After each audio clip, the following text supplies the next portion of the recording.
Chained Echoes is a game 7 years in the making for Matthias Linde and his small indie team. Drawing inspirations from JRPGs of the SNES and PS1 era, it serves as a reminder as to why those times are so fondly remembered. And to think, I almost skipped out on playing one of the most enjoyable games of the year.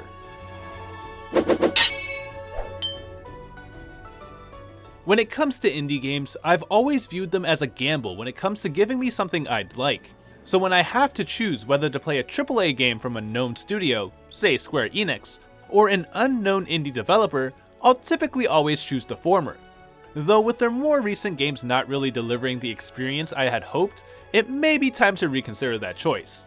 Thankfully, a couple of weeks ago when this same conundrum presented itself, I did the right thing and played Chained Echoes over the Crisis Core remaster, even though I absolutely love Final Fantasy VII, and more specifically, this spin-off. If my friend hadn't asked me about Chained Echoes earlier this month, then I probably would have skipped over it, which would have been a big mistake. I had the opportunity to try out an early alpha demo build a few years ago, and quite frankly, it didn't appeal to me. Now, I know not to judge a game by its demo, especially an early alpha one where important systems aren't even implemented yet, but I knew it would still give me some insight into what the final experience would be like. For instance, the art remains mostly the same, and it wasn't a style I was too into. The character designs look a bit generic, there's not much texture detail or fidelity in the environments, and some of the animations are a bit too simple. That said, it did grow on me. The more I played, the more I started to enjoy the scenery when exploring. There were other little details that made the world charming and pleasant to travel through. Birds would fly away as I ran towards them. Sometimes dirt patches would look like a cute monster, or rocks would be suspiciously placed in the shape of an arrow. The serene music also helped a lot in this department to create a nice relaxing ambience during the journey. It's been a while since I've played a pixel JRPG like Chained Echoes, so I kinda had to figure out things again, like which walls I could climb or which paths I could hop over. Maps were spectacularly designed and was actually one of the big reasons it was so hard to put the game down. It was cool to see the 2D pixel style being taken advantage of with lots of secrets hidden in plain sight. I felt like a genius when I figured out where the concealed corridors were by reading the hints in the environment. It's these details that really set Chained Echoes apart from other games like it. Each area was visually unique with their own distinct navigation puzzles to solve, which made traveling to different places feel like an adventure. One map may be a stealth mission where I try to avoid enemies by slipping through narrow passages, and another can be creating a bridge using nature's wonders. The various items to collect sprinkled around the map also complemented the exploration well. It was fun taking the time to find all the hidden treasures marked by these weird symbols on the ground, or following a trail of items leading to points of interest. These junk items were also useful for making money, but more importantly unlocking deals for stronger gear at NPCs when sold, so it felt even more worthwhile to collect them. The most rewarding aspect was finding all the crystals on the map. These babies are used to enhance gear by providing various bonuses like getting additional on-hit status effects, new passives, or stat bonuses. It works similarly to Ragnarok Online's card system where crystals can be placed into a gear. The progression system is something I found to be very intriguing. Since crystals can be inserted and removed easily, there were a lot of options to prepare for whatever challenges may come next, given that I was lucky enough for RNG to get what I needed, of course. That said, I find it very perplexing that removing crystals from gear automatically changes their capacity to 3, which meant that it took up a majority of the slots, leaving less room for additional crystals.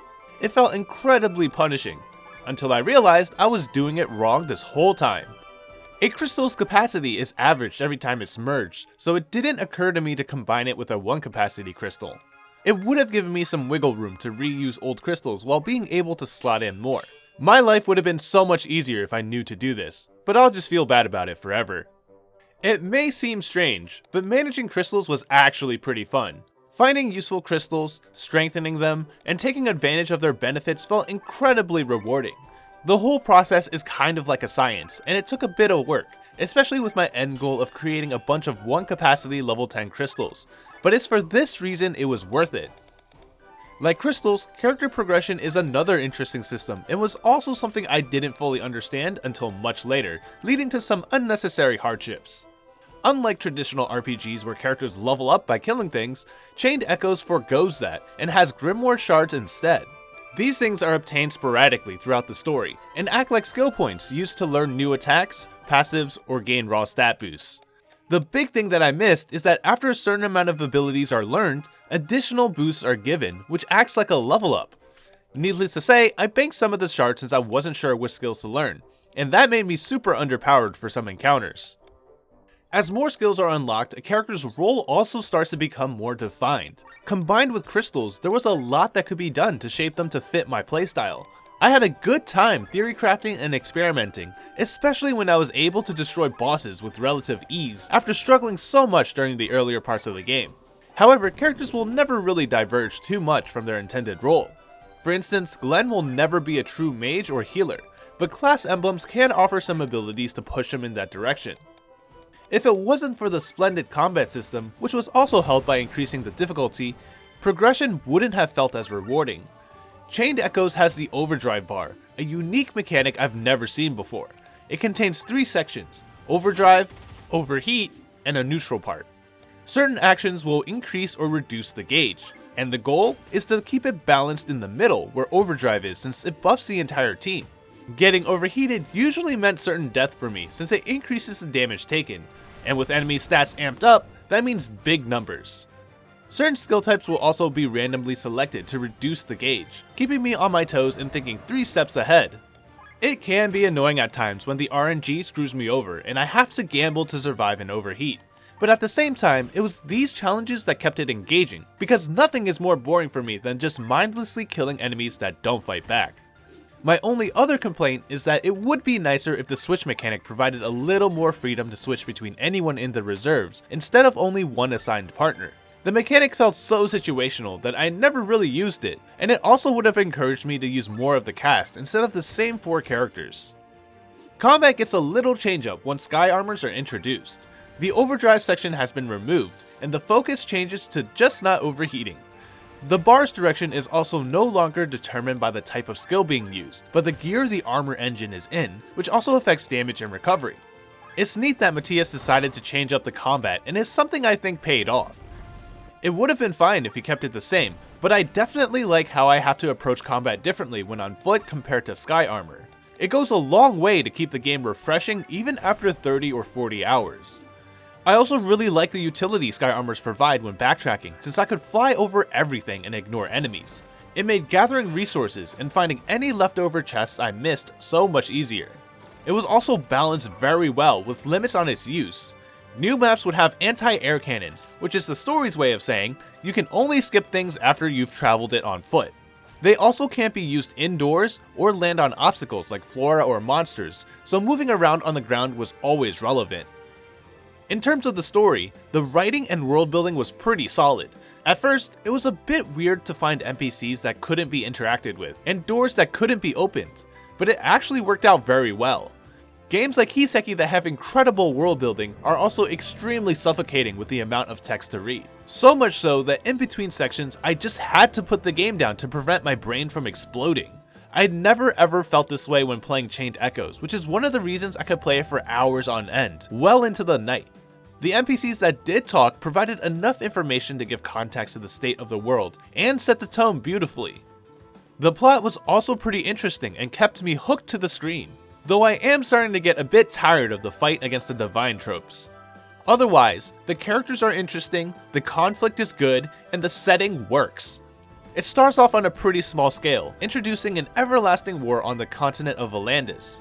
Slowly but surely it expands, with new mysteries to solve, questions to answer, villains to stop, and heroes to rise to the challenge. The character arcs of the protagonists were done well, though some of them were a bit more shallow than others, but it all made sense and fit in with the grand narrative. There was enough context to make sense of why they are the way they are, and where their motivations stem from. But I wanted more. After clearing the game, there was still quite a few loose ends and things to expand on, so if there is ever a sequel, and I hope there is, I would love to see more of each character's stories. While Chained Echoes is great on so many levels, there are some functional quality issues that need to be brought up. This game is actually fairly buggy, probably one of the worst considering the scale. Luckily, none of them were game breaking, though I did have one that almost ruined my final save that I was able to fix. I was very worried I was gonna lose all my progress for a minute. Other bugs I ran into are pretty minor, like not loading into the right place on the map, moving while in combat, or having to reboot to get an achievement. This is something to be aware of, but ultimately my experience wasn't any worse because of it. In fact, some of the issues are quite amusing, so it actually made it better in some ways. I feel like the situation with Chained Echoes is like another 13 Sentinels moment, where it's a great game that not enough people will play because they don't know about it. I was pleasantly surprised by how much I ended up liking it despite being meh on the demo. It was actually hard to stop playing. I was supposed to start writing my review draft after I beat the final story boss, but I actually went back and 100% the game before starting.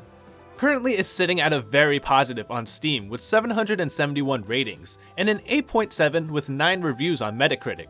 Nowhere near enough exposure for the amount of worth this game gives. It's on Game Pass for the few people who play JRPGs on Xbox, but it's also only $25. I've paid 3 times the amount for worse AAA games that gave me less hours of fun. If you're a JRPG fanatic and like the old school vibe, then be sure to give Chained Echoes a try and support an indie dev. Also, don't forget to give a fellow JRPG fanatic a like on the video, and be sure to subscribe to my channel where I cover even more JRPG content. Don't be one of the people who miss out on something that could potentially be your game of the year. Spread the word, and let's make Chained Echoes 2 happen.